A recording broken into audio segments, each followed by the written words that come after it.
Olá, sejam todos bem-vindos, porque começa agora o nosso programa Política na Mesa, hoje Rádio e TV Câmara Salvador. Lélia Dourado, tudo bom? Tudo bem, muito boa tarde.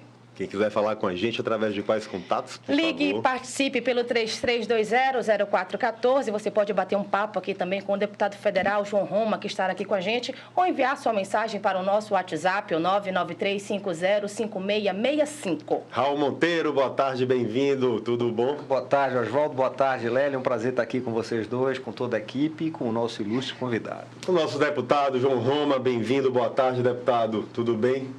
Boa tarde, eu fico muito feliz com o convite, parabéns ao trabalho desempenhado aqui na Câmara de Vereadores de Salvador, podendo bater um papo, me aproximando mais da nossa comunidade. Até porque a Rádio Câmara é uma realidade hoje, graças também ao trabalho de interlocução, de articulação do deputado João Roma, que era secretário do prefeito Assemineto e auxiliou muito nesse processo de interlocução junto a Brasília, né, deputado? De fato, por várias vezes o ex-presidente Leonardo Prates, hoje secretário e deputado estadual, me acionava, e como sempre eu tive um bom relacionamento em Brasília, uma boa tramitação, e na Câmara dos Deputados em específico com o presidente Rodrigo Maia e com a burocracia da Câmara também, eu pude de alguma forma singela contribuir para que avançasse, né, toda a tramitação da implantação aqui e especialmente dos equipamentos, né, que dão mais potência à Rádio Câmara de Salvador, e com isso podemos auxiliar e prover à nossa população mais debate e proximidade com a vida pública. Mas vamos conhecer um pouco do perfil do nosso convidado de hoje? Natural de Pernambuco, João Inácio Ribeiro Roma Neto é formado em Direito. Com vasta experiência política, foi o primeiro presidente do então PFL Jovem. João Roma foi assessor do governo de Pernambuco entre os anos de 1991 e 1994, do Ministério da Administração de 1995 a 1998 e delegado do Ministério da Cultura para o Nordeste entre os anos de 99 e 2002. Ex-chefe de gabinete do prefeito ACM Neto, Roma atuou no cargo desde o primeiro dia de governo. Depois de muitos anos filiado ao DEM, ele ingressou no PRB e disputou um assento na Câmara dos Deputados, conseguindo se eleger com quase 85 mil votos. Antes da gente começar a apertar o deputado sobre política, fala um pouco pra gente aí, deputado, como foi que se deu essa vinda do pernambucano João Roma para fazer história aqui na política de Salvador e da Bahia?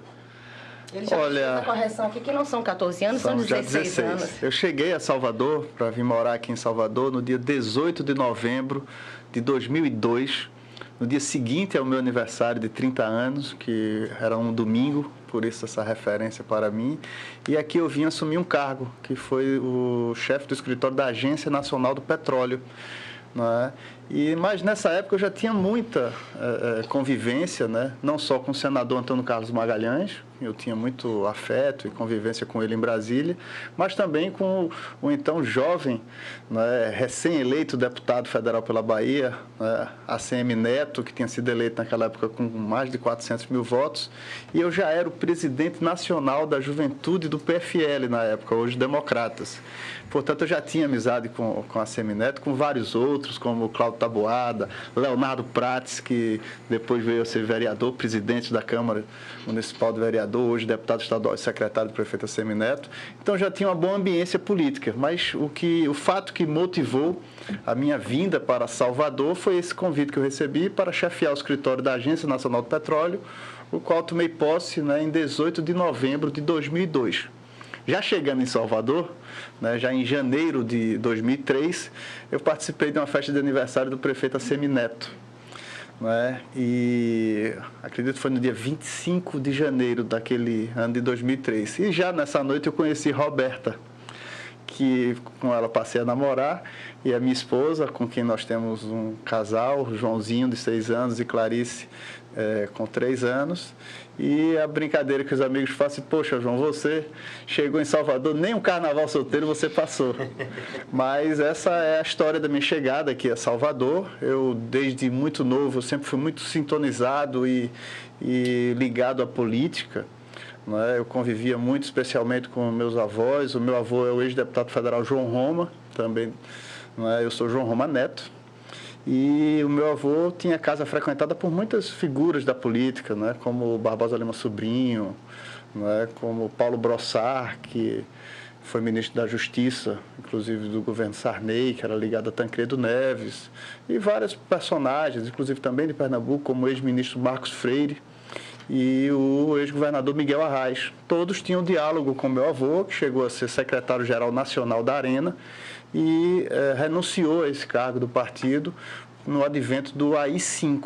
Ele, junto com o senador Daniel Krieger, que era o presidente da Arena, renunciaram aos postos, né, e por muito pouco não foram cassados. Né, e essa minha vivência, né, enquanto alguns outros, né, iam fazer outras atividades, eu ficava ali secretariando meu avô. Ele e minha avó tiveram câncer, então desde os 13 anos eu passei a morar com eles. E eu ficava, né, participando muito daquela vida da política, dos comentários, das histórias de Brasília, das articulações. Né? Um sobrinho dele veio a ser prefeito do Recife, eleito em todas as urnas da cidade, foi o Joaquim Francisco, com quem eu comecei a trabalhar já em 1991. Né? Ele elegeu-se governador de Pernambuco e ali eu passei a ser seu oficial de gabinete e assessorá-lo lá no governo de Pernambuco. E daí seguiram vários episódios, né, da vida política. Esse Joaquim Francisco, que tinha sido ministro de Sarney e anunciou uma certa data que renunciava ao ministério porque tinha sido convidado para um governo de transição, não para um governo de transação. E foi o mesmo que, ainda como governador de Pernambuco, foi o primeiro governador do PFL do Brasil a romper com o Collor e levantar o nome de Itamar Franco, certo, no processo de impeachment. Então, foi Roma também é história, viu? Com esse naipe de pessoas que eu comecei, na verdade, meus primeiros passos na política, né, desde a época de estudante ou da época que secretariava meu avô. Então, comecei já jovem, com 18 anos, era uma vida muito corrida. Mas daí a gente tem... Eu estudava Direito à noite, eu era aluno do CPOR do Recife, né, pela manhã, que era pesado, que era um serviço de formação militar, o serviço militar obrigatório, e à tarde eu saía correndo, muitas vezes sem almoçar, trocando, pendurando a gravata, né, tirando a farda e colocando o paletó, indo lá para o Palácio do Campo das Princesas, secretariar o governador de Pernambuco. Então, essa foi o início da minha formação, da minha caminhada na política. E quando o João Roma decide se lançar candidato a deputado federal? Olha, isso foi também um processo, não é? Você sabe, esse processo, na verdade, ele culminou... Você era secretário do prefeito Assemineto. Esse processo, ele desencadeou-se em 2016, que ele vem junto com a soma de outros fatores políticos. Número 1, eu não imaginava, né, seguir uma carreira política aqui na Bahia, certo? Pela minha origem em Pernambuco, né? Então eu fiquei muito mais vinculado aos bastidores da política. Então eu passei a acompanhar o então deputado ACM Neto em Brasília durante 10 anos, certo? Fiquei, né, acompanhando ele todo esse período. Ele teve um mandato brilhante em Brasília, pelo potencial, né, pela forma dinâmica e pela boa visão dele da vida pública brasileira. E depois, em 2012, ele se elege prefeito de Salvador. Foi uma eleição muito difícil naquela época. E eu era uma das pessoas, de fato, mais ligadas a ele, porque eu convivia em Salvador e convivia também em Brasília. Foi quando ele me chama para ser seu chefe de gabinete. Ainda assim, eu agindo nos bastidores da política, porque eu justamente era, muitas vezes, o para-choque da prefeitura, muitas vezes eu era a pessoa que ia dizer o não, muitas vezes eu tinha que ser até contundente, né, com alguns tratos, porque precisávamos mudar o paradigma de como a política era executada aqui em Salvador. E a gestão teve um êxito muito grande, foi quando chegamos em 2016, portanto, e que várias pessoas se lançaram, né, para... vice-prefeito de ACM Neto. Foi um processo interessante porque haviam vários nomes ali cogitados para ser vice-prefeito de ACM Neto. E eu sempre tive uma ligação histórica, né, e muito forte com o Democratas, uma vez que eu já fui o presidente do PFL Jovem, muito jovem ainda, certo? E estamos falando do início da década de 90. Fui o primeiro presidente da juventude do PFL Jovem no Brasil. Andei nos 27 estados do Brasil, visitei outros países. Tenho muita vinculação com os nomes e com o ideário do hoje Democratas. Então, quando o prefeito ACM Neto de alguma forma me provocou, dizendo, olha, João, talvez seja uma boa opção você estar no PRB. E, a princípio, eu mantive... Era justamente isso. Porque João Roma, que sempre foi ligado ao DEM-PSL, se filiou ao PRB ligado à Igreja Universal. E aí eu manifestei, né, desagrado com aquilo pela minha ligação histórica, né, e até sentimental com democratas, pelo grau de relação que eu tenho com pessoas do Brasil todo. E a coisa foi esquentando na política, certo? À época, o Bruno Reis estava afiliado ao PMDB, certo? Haviam outros nomes, Luiz Carreira estava no PV, o Silvio também estava na época, eu acho que Solidariedade, passou para o PSDB, certo? Tinha muitas movimentações. E dentro disso, o Neto disse, olha, a gente não pode deixar de ter uma opção, você é importante. Então, pelo apelo do prefeito e na sequência do próprio senador José Agripino, que era à época presidente nacional do Democratas, que disse, olha, João, talvez a missão mais importante do Democratas seja a reeleição do prefeito Assemineto em Salvador. E aí, basicamente, eu tive um encontro no PRB com o Marcos Pereira, em Brasília. Ele muito animado, à época a Tieron também participou disso, certo? E ela também entusiasta na minha vida para o PRB. Então, eu recebi um cenário muito amistoso do PRB. Me lembro ainda da primeira conversa com o Marcos Pereira, que aí, né, imagine como são tantas nuances que se colocam no mundo partidário e tem tantas pessoas vinculadas à Igreja Universal do Reino de Deus no PRB, que aí eu já no primeiro encontro com ele disse, olha, presidente, eu sou católico, isso tem algum problema? Ele fez de forma nenhuma, João. Tratamos de um partido político, não de uma instituição religiosa. Então, você é muito bem-vindo e você, inclusive, tem um papel muito importante no PRB, que é justamente quebrar alguns preconceitos que a sociedade ainda coloca em nosso partido. E estou muito bem recebido no PRB, mas quero voltar à pergunta original, que era como, não é, surgiu essa candidatura minha para deputado federal. Eu lembro, em 2016, que várias entrevistas ocorreram, certo? E você citou o nome de Cíntia Kelly, e uma entrevista me vem à mente naquele momento, que foi a entrevista que eu dei ao programa Se Liga Bocão, na rádio Itapuã FM, a José Eduardo e a Cíntia Kelly. E talvez eles, por não conhecerem um pouco, Raul, esse lado do João Roma político, que sempre foi talvez a minha inspiração maior na vida, eles estavam esperando talvez um burocrata ou alguém que vivesse ali, né, circundando o prefeito Assemineto. Então, eles estavam ali preparados ali para talvez trucidar aquele entrevistado de plantão. E eu acho que eu tive um excelente desempenho naquela entrevista.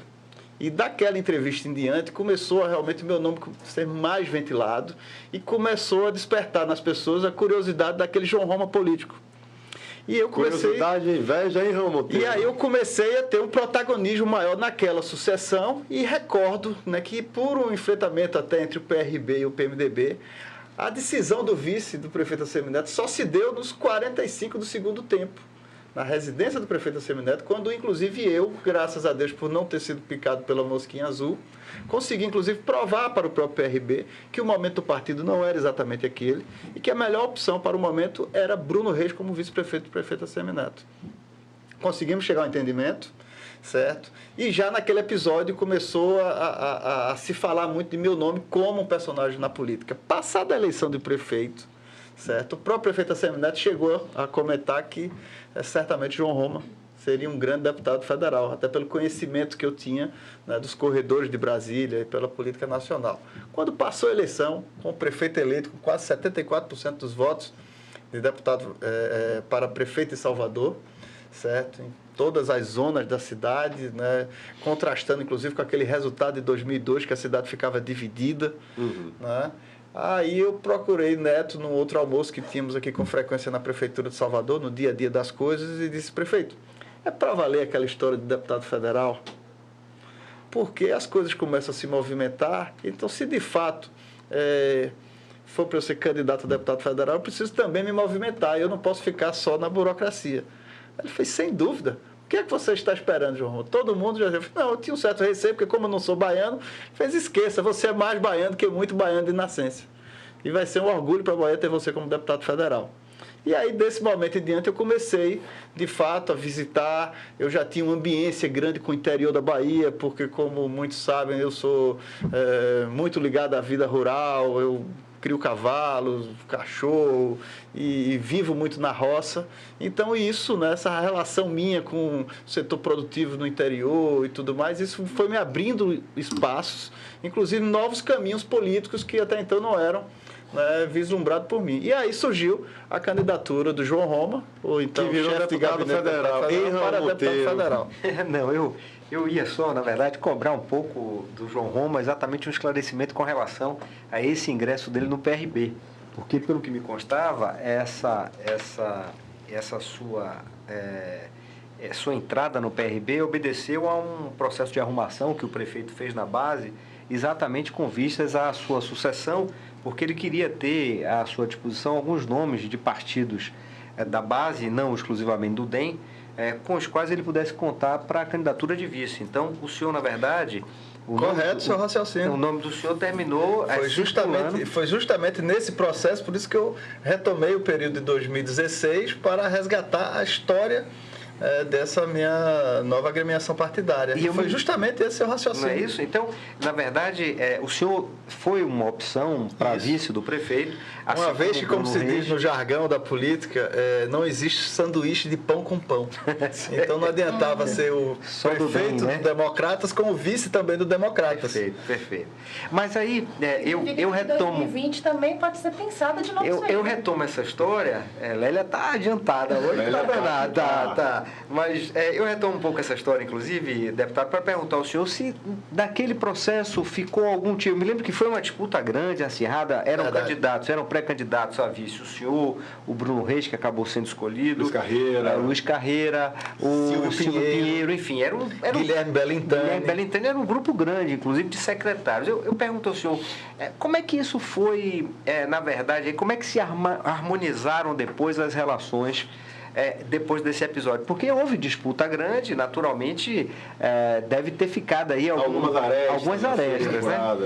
A harmonia se deu já no momento da decisão tomada, né? Ali, a partir daquele momento, começamos a marchar inteiramente juntos, certo?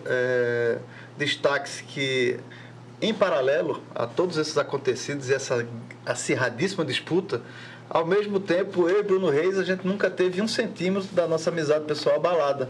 E uma vez que nós dois, certo, como pessoas pilares ali, sobretudo da estratégia política do prefeito Assemineto, nós estávamos trabalhando juntos, aqui embaixo, no comércio, dividindo uma sala, eu e Bruno Reis atendendo lideranças políticas de Salvador.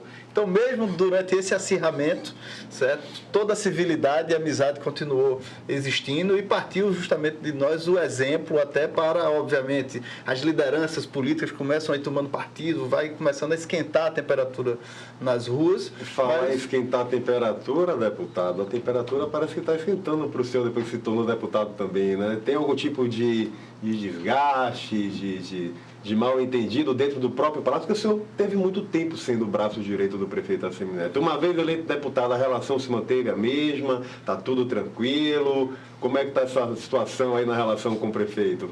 A relação com o prefeito sempre foi muito direta, né? Sempre nós nos aproximamos não só por amizade pessoal, mas por um gosto comum que eu lhe falei, por vocação e pela vida pública, né? Acho que tanto eu quanto o prefeito Assemineto, nós temos um foco muito claro, né? Ou seja, uma determinação, né, na vida pública brasileira de poder agir de alguma forma e transformar a realidade que aí está posta. O que mudou, sendo muito claro aqui, foi, na verdade, o meu convívio com o prefeito Assemineto, que durante esses 16 anos, praticamente, que eu estive aqui na Bahia, era praticamente pela manhã, à tarde e à noite. Né? Ou seja, eu falei com ele, ou seja, era bom dia, boa tarde, boa noite, um convívio intenso. Não é? Então, era aqui em Salvador, em Brasília também. E aqui, durante o mandato dele na Prefeitura de Salvador, eu acompanhei por 5 anos e 3 meses colado nele, certo? Tratando da agenda dele, da pauta dele. E agora eu preciso tratar também da agenda do deputado federal João Roma. Então, desde abril, do dia 5 de abril de 2018, que foi o dia que eu saí da Prefeitura de Salvador para me lançar nesse caminho para ser viável como candidato a deputado federal, pois era a data que a legislação impunha, que era o dia 7 de abril, o evento que eu fiz de saída foi no dia 5, ocorre naturalmente uma diferença da quantidade de convívio que eu tinha com o prefeito Assemineto. Mas da vinculação e ligação política, nada diferente, porque, ou seja, nós pensamos tão próximos que outro dia eu estava conversando com ele. Eu fiz, olha, Neto, eu acho que você nem me orienta para as coisas, porque você já sabe como eu estou imaginando seu pensamento, então já sabe que eu já vou, eu pego 2 pistas lá com ele e já sei qual é a declaração que eu preciso dar. Aí a gente encaixa depois uma pergunta de Lélia Dourado aí sobre 2020, né, Lélia? Pois é. Essa dobradinha aí, DEM e PRB, volta?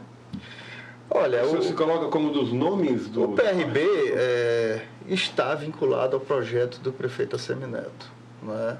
Tanto eu quanto o deputado Márcio Marinho, todos que fazem, né, o Partido Republicano, que aqui em Salvador, né, tem vereadores de destaque, tem a secretária Rogéria, certo, Ireuda, o Luiz Carlos e até pessoas ligadas também ao grupo, como o vereador Isnar.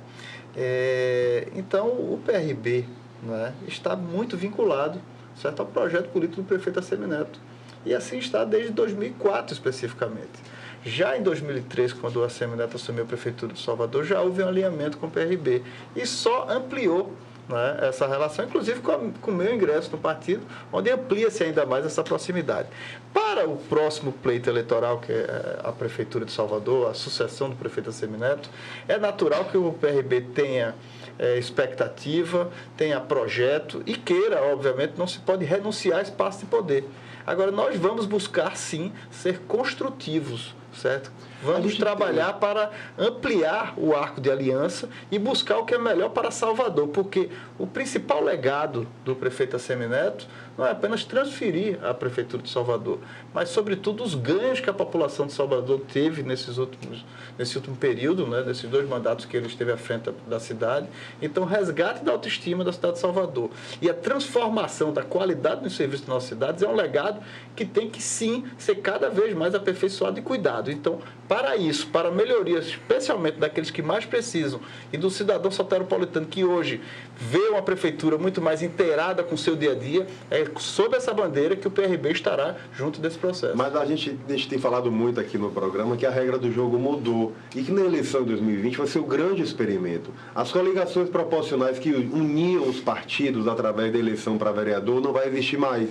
E isso vai obrigar muito partido a lançar novas candidaturas a prefeito, até para que mantenha uma candidatura e uma bancada ampla de vereadores. E o nome do deputado Márcio Marinho já foi lançado por aliados como um dos nomes do PRB para a disputa em 2020. E aí, como fica essa situação? O senhor apoia ou vai trabalhar para que o partido esteja marchando ao lado da candidatura do prefeito? Eu vou trabalhar para que esse legado e que esse projeto, certo, encabeçado pelo prefeito Assemineto, obtenha sucesso na eleição de 2020. No caminho que o somatório dessas forças caminhar. Eu acho que a gente não pode antecipar os fatos. Estamos no ano de 2019, é um ano ímpar, onde não há a eleição de prefeito. A eleição de prefeito é em 2020. E o prazo, inclusive para as filiações partidárias, é abril do próximo ano. E as convenções partidárias vai ser apenas em agosto do ano de 2020. Então, não há, assim como não se morre de véspera, não tem, ou seja, o que se manifestar antes de ocorrer. Então, eu acho que é legítimo e natural, tanto o PRB quanto os demais partidos políticos, até por esse novo cenário que você colocou, que é a mudança da legislação eleitoral para o próximo ano, será um grande experimento para o Brasil, porque não haverá mais coligação para vereadores. No passado, você juntava lá 5, 6 partidos e dali você ia tirar 1, 2 vereadores que seriam eleitos. Hoje em dia não terá isso. Então vai ter que ter também um senso até de praticidade e utilização realmente daquelas candidaturas. Então o que tende a ocorrer no próximo ano é que ocorra um número menor de chapas, certo? Ou seja, talvez exista partido político que não apresente chapa de vereador no próximo ano. Assim como algumas chapas maiores, alguns partidos que consigam abraçar um vetor de força maior, terá, na verdade, uma procura por personagens que queiram a política, porque, na prática, você observa a composição da atual Câmara Municipal de Vereadores. As pessoas tinham medo, eu recordo, em 2016, de se filiarem, os candidatos a vereador, de se filiarem ao Democratas, porque é uma chapa que tinha gente com muito voto. Você tinha lá um Luiz Carlos, um Duda Sanches, um Leonardo Prates. Então, tem candidato aí de 15 mil votos. Aí, nesse eu não vou ter chance. E qual é a realidade de hoje? Você vê enfermeiro Demétrio virando vereador em Salvador com 4 mil votos. enquanto você tem suplentes como Binho de Ganso, como Andersoninho, que tiveram, né, uma votação extraordinária, né, na casa de 7 mil votos, 8 mil votos, e que não assumiram ainda, sequer como suplente, a Câmara de Salvador. Raul. Agora, deputado, apesar do senhor ter dito que ainda faltam praticamente 2 anos para 2020, para a eleição de 2020, essa discussão sobre a sucessão municipal do prefeito já acontece, de certa forma até liderada por ele, que aposta no seu vice, Bruno Reis, para essa disputa. O senhor acha que ele está antecipando demais a definição do nome ou está no tempo próprio, né, para poder definir quem é que eventualmente no grupo pode realmente vir a sucedê-lo? Deixa eu só acrescentar aqui, Raul, com a pergunta de Wagner do Subúrbio. Ele diz: Bruno Reis, Geraldo Júnior ou Guilherme Belintani? Qual destes nomes tem o seu apoio para disputar a Prefeitura de Salvador na próxima eleição?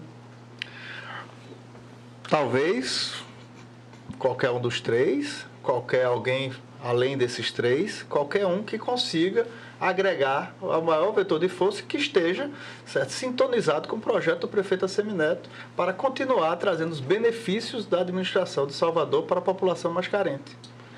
Então, o que eu quero dizer é que o prefeito não está fora de tempo. As decisões e a definição final é que vem em 2020, mas trabalhar na política, eu acho que tem que ser um trabalho permanente. Então, fortalecer Bruno Reis, inclusive eleitoralmente e no dia a dia da cidade, é fundamental.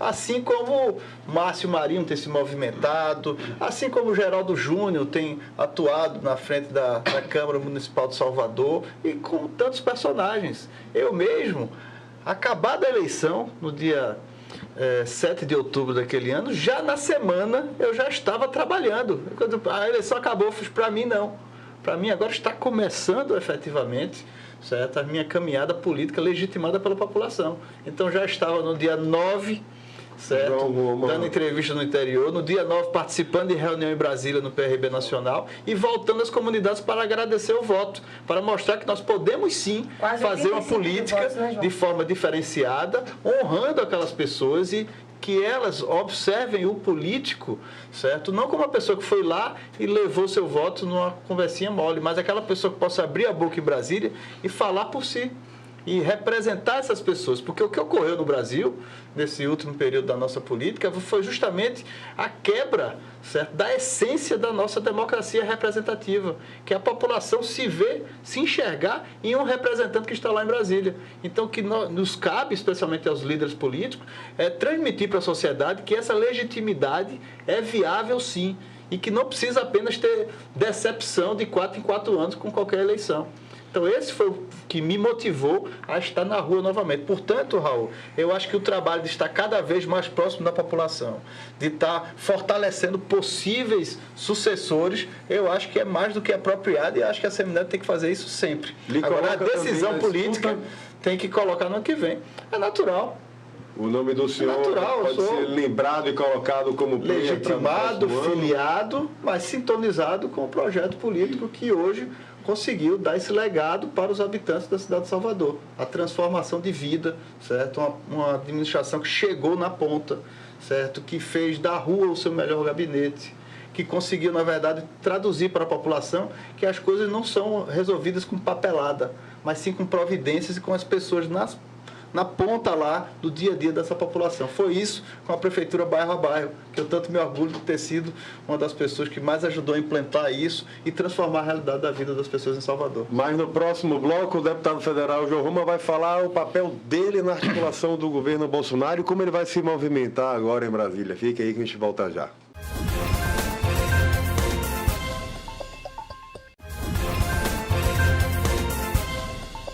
Estamos de volta ao programa Política na Mesa, hoje conversando ao vivo com o deputado federal João Roma. Mas antes de conversar novamente com o deputado sobre a movimentação dele em Brasília, vamos chamar Sérgio Manzioni, colunista de comportamento, para falar um pouco sobre esse começo do ano pós-carnaval e pós as águas de março aí, que com certeza embalam muita gente.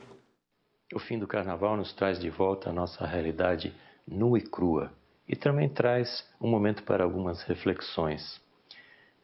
Há 2 conceitos formulados por Sigmund Freud há mais de 100 anos que se encaixam neste momento, aliás, se encaixam em qualquer momento. O primeiro conceito ele chamou de princípio do prazer, que está ligado a essa força motriz, essa força vital que nos impulsiona para frente. Mas o único objetivo é satisfazer os impulsos mais primitivos, como, por exemplo, fome, raiva, sexo. Quando a mente está dominada em busca apenas da satisfação dos desejos, agimos de forma impulsiva.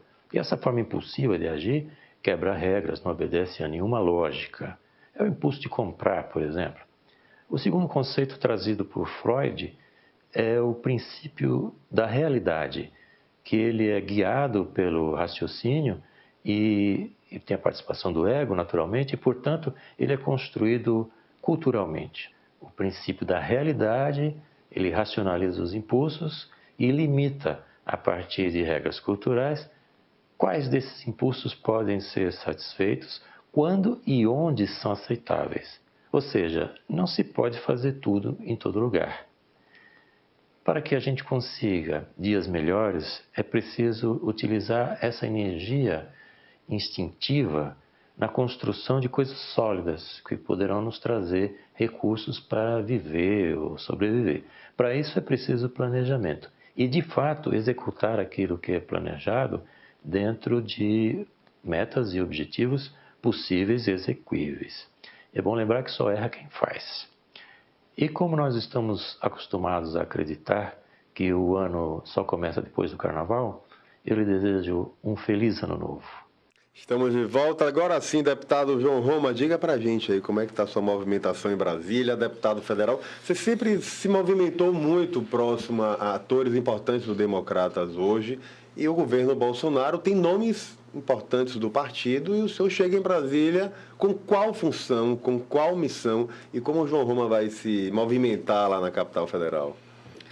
Olha, eu tenho uma grande ambiência em Brasília. Eu cheguei em Brasília em 1995, lá foi onde eu concluí o meu curso de Direito, né? Trabalhei já no Ministério da Administração, no Ministério da Cultura, na própria Agência Nacional do Petróleo, que tinha sede no Rio de Janeiro, mas também tinha delegacia funcionando lá em Brasília, e fui durante quase 20 anos membro da Executiva Nacional do PFL, hoje Democratas, né?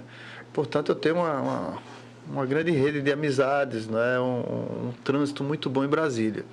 E desde que eu fui eleito deputado federal, no ano passado, certo? Já na primeira semana eu já estava em Brasília e não deixei de frequentar Brasília durante todo esse período, justamente para não ter aquela sensação de estreante. Eu busquei justamente estar bem atualizado e já participei de várias decisões, mesmo antes de assumir o mandato no dia 1º de fevereiro desse ano. Eu acho que cabe ao deputado federal poder não só ser o porta-voz, né, das demandas da população que lhe legitimou, que lhe elegeu, certo? Agir de acordo com o que ele falou. Graças a Deus, eu pude participar de uma campanha eleitoral onde eu não fiz promessas. A minha campanha foi baseada justamente numa linha de discurso e eu consegui colocar justamente valores, certo? A minha percepção da vida política nacional, e o que eu pretendia justamente era ser a voz dessas pessoas em Brasília, porque eu achava que havia uma lacuna de muitas pessoas que não observavam as coisas acontecendo em Brasília e não enxergavam lá o seu representante. Então, eu coloquei isso de forma muito clara. Mas, basicamente, como você mesmo falou, ou seja, tem muitos personagens, inclusive hoje do governo federal, do legislativo, certo? Que eu tenho realmente muita proximidade. É o caso do presidente da Câmara dos Deputados, o Rodrigo Maia, que quando ele chegou deputado em Brasília pela primeira vez, eu já era o presidente da juventude do partido e que desde sempre eu sempre mantive um bom relacionamento com ele. Então, portanto, temos proximidade, né? Tanto que ele me chamou para ser um dos coordenadores. Foram 8 coordenadores da campanha do Rodrigo Maia para presidente da Câmara de Deputados. Eu fui um dos 8, certo? Mesmo antes de assumir o mandato de deputado federal. Uma vez que eu passei a ter interlocução também com os deputados de primeiro mandato, que passaram a ser a maioria na Câmara.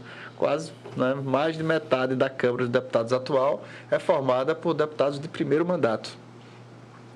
Assim como eu também tenho uma estreitíssima relação com o atual presidente do Senado Federal, que é o senador Davi Alcolumbre do Amapá. Isso ocorre porque durante 2 anos, minha esposa Roberta, baiana, certo, foi exercer uma função no Itaú Unibanco, lá em Macapá, Raul. E, portanto, passamos mais de 2 anos em Macapá. Lá eu conheci os 16 municípios do estado do Amapá.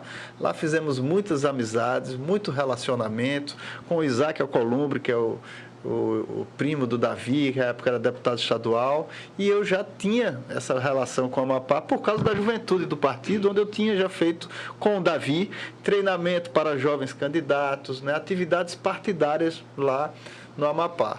Foi quando surgiu, né, ele perdeu a eleição no ano passado para governador do Amapá, e nos encontramos e começou a surgir essa movimentação da campanha dele para presidente do Senado, e eu abracei o corpo e alma, certo? Encorajei, troquei impressões com ele por telefone. Toda semana em Brasília a gente tinha encontro, certo? Defendi ele em vários momentos, né, com outros senadores e com alguns deputados, pessoas da política de uma forma geral.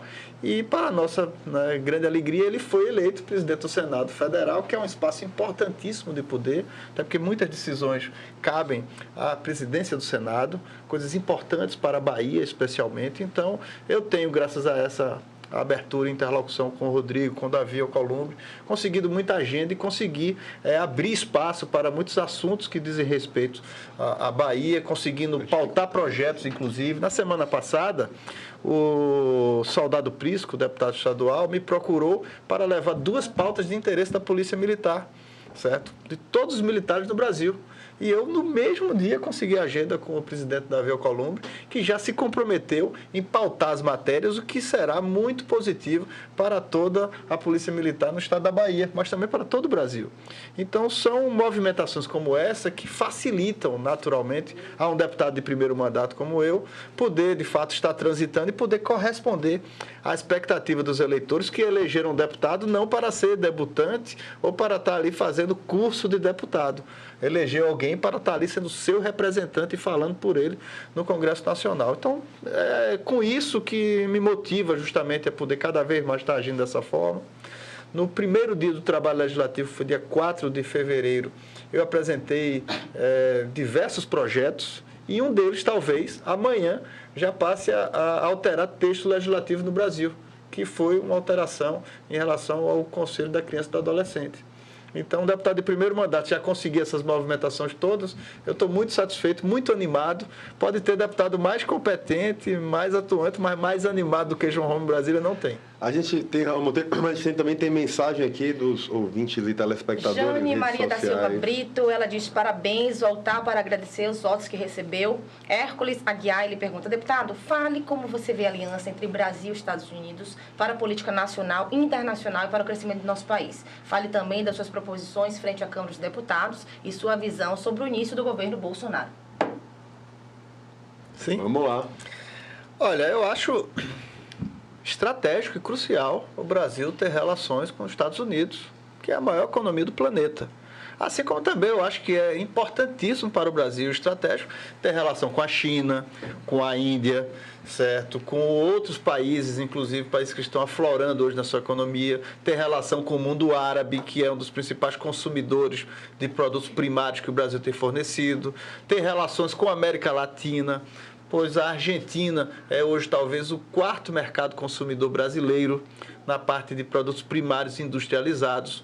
Então, eu acho que o Brasil tem um grande prestígio internacional na área das relações internacionais, porque nós temos uma tradição diplomática respeitada no Brasil inteiro, com grandes nomes que passaram pela nossa diplomacia, né? Que pessoas que, sobretudo, conseguiram se colocar nas bandeiras que são universais, como direitos humanos, como respeito entre as nações, certo? Como a autodeterminação dos povos. Agora, o que não pode se fazer, e isso me preocupa, é você tentar incutir viés ideológico partidário dentro das relações internacionais do Estado brasileiro. E eu não me refiro apenas ao governo de plantão, mas eu acho que o viés partidário ideológico dificulta e compromete o bom andamento do trabalho diplomático brasileiro, que é respeitado internacionalmente. Então, assim como eu saldo e elogio, né, uma aproximação, um alinhamento, um intercâmbio maior entre os Estados Unidos e o Brasil, eu também quero essa relação com os demais países que fazem parte do globo, onde, através desses princípios, o Brasil tem uma história, até porque o país Brasil, a nossa pátria, é formado por diferentes origens, certo? Nós somos fruto de um povo miscigenado e eu quero, enquanto isso, como origem de nação miscigenada, eu quero sim estabelecer relação e respeitar as diversas culturas do mundo afora. Então, apenas o que me preocupa no sentido diplomático internacional é você blindar essa linha para que seja realmente em respeito à Constituição brasileira, em respeito ao nosso Estado, e jamais com viés político e ideológico. Qual o conselho o senhor daria ao presidente Jair Bolsonaro, que tivesse a possibilidade, para que ele tentasse modificar esse começo de governo, com tantas atrapalhadas que tem causado crises internas ao próprio governo federal e dificultado aí as medidas, enfim, o crescimento do país? Olha, o ex-governador Manuel Borba comentava com a expressão que ninguém governa governadores. Imagine presidente. Então, eu acho que o presidente Jair Messias Bolsonaro está legitimado pela população brasileira para ser presidente da República. Cabe a ele o papel de liderar a nação. Ele não é apenas o presidente daqueles que o elegeram. Ele é presidente de todo o povo brasileiro. Ele fala pela nossa nação. Certo? Mais do que conselhos ou orientações a dar ao presidente, que seria talvez presunçoso do meu lado, eu posso colocar aqui algumas preocupações minhas com o futuro do Brasil.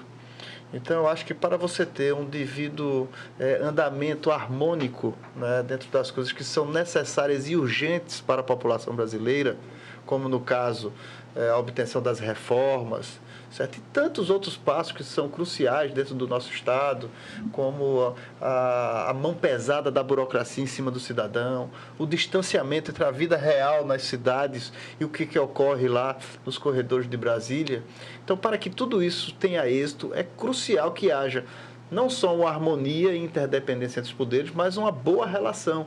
Uma relação republicana, onde cabe sim ao líder dar o exemplo, cabe sim ao presidente da República dizer quais os pilares desse relacionamento político, porque a política não é uma coisa desgastante ou uma coisa que deve ser alijada da sociedade. Não, eu defendo muito a atividade política, porque a atividade política é sim, ou seja, o melhor caminho que qualquer nação pode ocupar. Se não fosse a política, nós estávamos em barbárie, vivendo justamente, ou seja, uns agindo violentamente em relação aos outros. Então, nós temos que buscar, sim, o melhor da política, o melhor dos valores da nossa República, estabelecer a relação de forma republicana, verdadeira, transparente. Eu não vejo nenhum receio em um líder político buscar interlocutar com os diversos personagens políticos, uma vez que eles estão legitimados pela população. O Congresso, como eu falei, teve uma renovação de mais de 50%. Então, não se pode pendurar no Congresso a pecha de ser ocupado pelos desânimos da nação. Pelo contrário, o Congresso tem que ser o parceiro, até porque o Congresso dirá quais serão as leis que o governo irá marchar para transformar e entregar a expectativa da sociedade, que é grande. Raul Monteiro. Deputado, apesar do senhor não pertencer ao PRB, o senhor, apesar do senhor não pertencer ao DEM, o senhor está muito próximo do partido, como o senhor próprio relatou aqui, inclusive, dada a sua relação com essas lideranças do Democratas em Brasília, em Salvador, enfim, na Bahia. Eu queria saber do senhor, como é que o senhor vê essa polêmica envolvendo o partido e sua participação no governo Jair Bolsonaro? Quer dizer, parece que setores do Democratas continuam reivindicando uma posição de independência em relação ao governo, a despeito do partido ter indicado 3 ministros. Como é que o senhor vê esse conflito aí entre os democratas e o governo? Primeiro, eu não vejo conflito. E segundo, não houve indicação do Democratas ao governo Jair Bolsonaro. Agora há pouco pela manhã, aqui na prefeitura, eu vi o prefeito Assemineto respondendo isso e eu retransmito o que ele falou. O presidente Jair Bolsonaro optou, certo, por fazer algumas escolhas que tinham filiação partidária ao Democratas. Óbvio, o partido tem uma tradição de excelentes quadros, de formação de pessoas, de capacitação na vida pública brasileira. Mas não foram indicações políticas do Democratas. E o que há hoje de impasse se dá, sim, através de mudança de paradigma e, às vezes, por uma falta de comunicação fluida. O que é que eu chamo de uma comunicação fluida? É o governo que está chegando a explicar para a sua base no Congresso, quais são as suas orientações, quais são as suas regras de gestão. Quando nós chegamos aqui na Prefeitura de Salvador, junto ao prefeito Assemineto, havia uma cultura instalada na Câmara de Vereadores. E nós precisávamos uma ruptura naquilo ali, precisávamos mudar para um novo caminho. Ou seja, tinha coisas que não casavam com a administração do prefeito Assemineto. E nós assim fizemos. Mas colocamos claramente para o vereador quais eram as regras, como é que iria agir, certo? Que ao invés de estar colocando pessoas empregadas, ela colocando à disposição, que eles iriam sim levar obras para as suas comunidades, que teriam outros ganhos políticos legítimos para os vereadores de Salvador. E com isso, certo? Uma vez estabelecido e arredondado essa comunicação do prefeito com a Câmara de Vereadores, nunca se perdeu a votação de um projeto de interesse do Executivo durante a gestão do prefeito Assemineto aqui em Salvador. Então, eu acho que falta sim, certo, melhorar, arredondar essa comunicação política em Brasília entre o governo federal e o legislativo, certo? E repito, não se fala exatamente entre política do passado ou toma lá da cá, não é exatamente isso, mas se colocar como é a forma de governo do Jair Bolsonaro. Porque às vezes a forma de governo do Jair Bolsonaro que muita gente está querendo entender como será se dá muito através de uma comunicação direta dele através de suas redes sociais, mas termina que isso fica um pouco difuso, uma vez que você não estabelece a liturgia para algumas ações que são necessárias em Brasília. Ou seja, cabe, né? A burocracia não é uma inimiga da nação. A burocracia é uma ferramenta que veio justamente para trazer transparência e impessoalidade para a vida pública. Então você não pode simplesmente se virar contra a burocracia. Você tem que sim aperfeiçoar e dirigir essa burocracia para que ela atue justamente para chegar ao cidadão que mais precisa da presença do Estado. Então acho que melhorar essa comunicação, dentro disso, observando trâmites legais, observando a liturgia dos acontecidos, do que é necessário fazer para determinada matéria, vinha se tornar realidade para a população. Porque às vezes eu observo que se comenta coisa, personagens do governo federal, do governo Jair Bolsonaro, de forma superficial, certo? Sem a devida liturgia, e isso às vezes causa, certo, um grande alvoroço na sociedade brasileira como um todo, não digo nem o Congresso Nacional. Deixa eu trazer aqui um posicionamento do prefeito Assemineto sobre o governo Bolsonaro. Ele disse que o governo precisa tratar de criar uma articulação política com o Congresso Nacional. Eu tenho a preocupação que o governo até agora não demonstrou qual a sua estratégia na articulação política, está na hora de fazer. Temos uma agenda de reformas, não só da Previdência, que precisa avançar o quanto antes no país. Isso não vai acontecer sem articulação política, sem maioria na Câmara ou no Senado. Eu assino embaixo a declaração do prefeito Assemineto, que de fato é necessária a articulação política do lado do presidente Jair Bolsonaro para quê? Para um ganho maior para a população.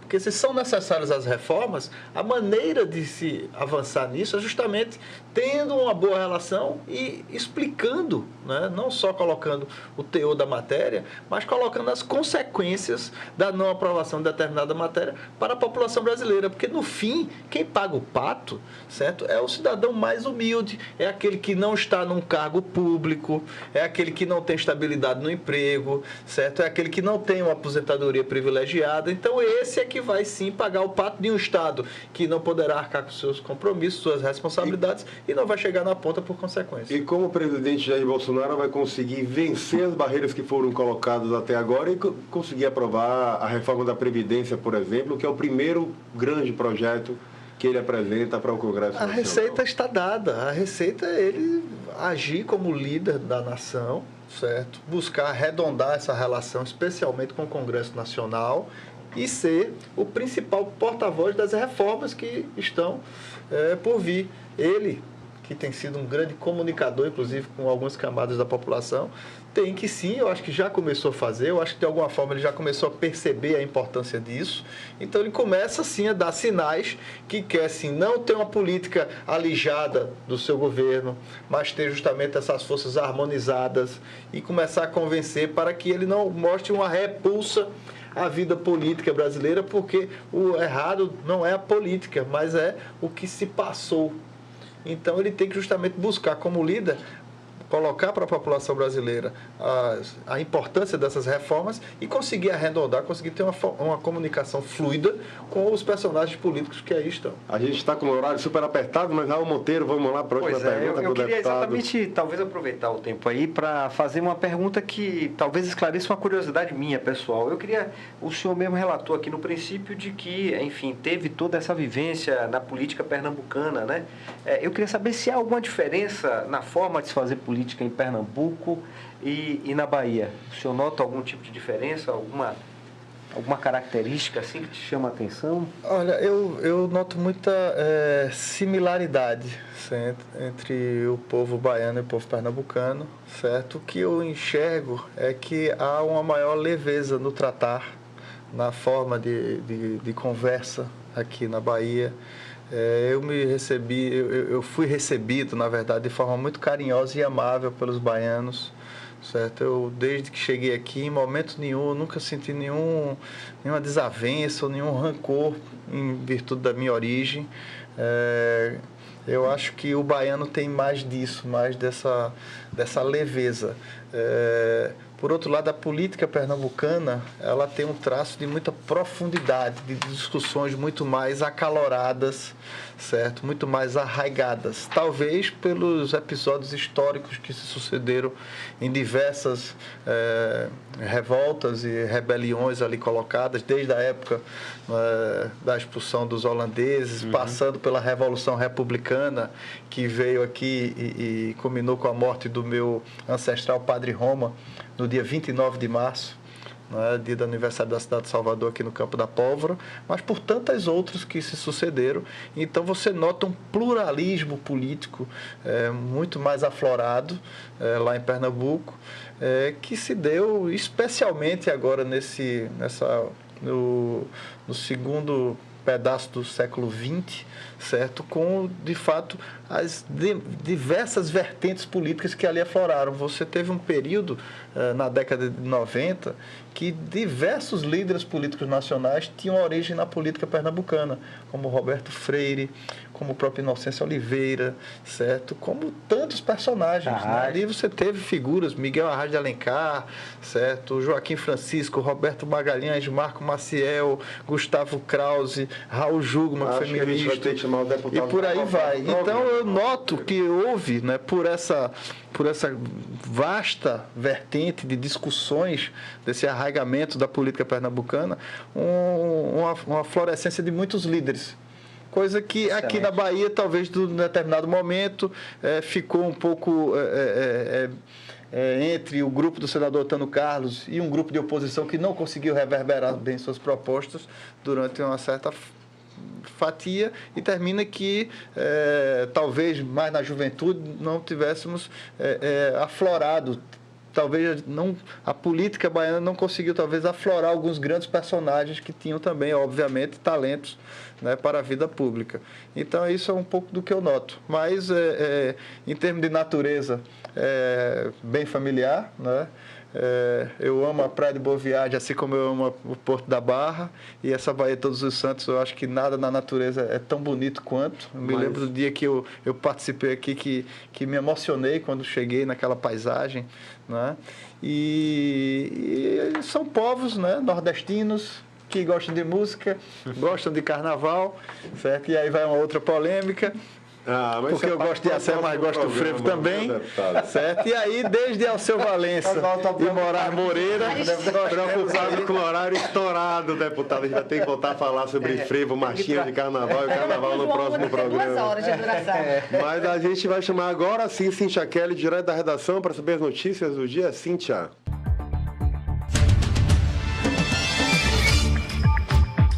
Olá. O presidente Jair Bolsonaro e 5 ministros estão nos Estados Unidos, onde cumprem uma série de atividades. Nesta segunda-feira, ele se encontra com o presidente norte-americano Donald Trump. Vão conversar sobre vários assuntos, dentre eles a crise na Venezuela e a base de Alcântara. E a tão sonhada ponte Salvador-Itaparica, com a promessa do governo do estado já há 9 anos, está envolta em mais uma polêmica. Dessa vez se trata da redução da altura da ponte. Inicialmente, havia a previsão de que tivesse 125 metros, mas vai cair para 85. E isso tem preocupado o setor náutico. No entanto, a Secretaria de Desenvolvimento Econômico, que toca o projeto, diz que não tem motivo para preocupação. E fala ainda que vai ter uma redução nos custos de 2 bilhões de reais. E uma última notícia. A Câmara Municipal de Salvador realiza hoje, à noite, uma sessão especial em homenagem a Marielle Franco, vereadora carioca que foi assassinada no ano passado. O vereador Marcos Mendes, que é do mesmo partido de Marielle, convidou o pai da vereadora para participar do ato. Eu sou Cíntia Kelly, direto da redação.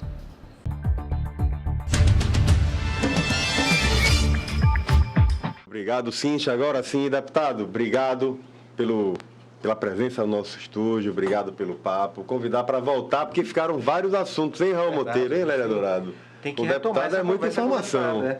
E sem demorar muito tempo, inclusive, né? Não é, com certeza. O prazer é meu e eu quero agradecer à Câmara Municipal de Salvador e ao programa Política na Mesa, que de fato tem se destacado, né, no mundo da radiodifusão e da televisão aqui na cidade de Salvador. Então, parabéns a todos vocês e é um prazer para mim poder participar com jornalistas tão inteligentes quanto vocês, né, tão bem informados e que têm também um compromisso tão grande de estar não só informando as pessoas, mas exercendo a cidadania da melhor forma. Obrigado, deputado, até porque a Rádio TV Câmara tem a função de fazer o papel de intermediação entre a política, entre a Câmara e a cidade. Então, você que fica com a gente na programação, continua aí e até o próximo Política na Mesa. Tchau, tchau, Lélia Dourado. Tchau, Raul. Tchau, tchau.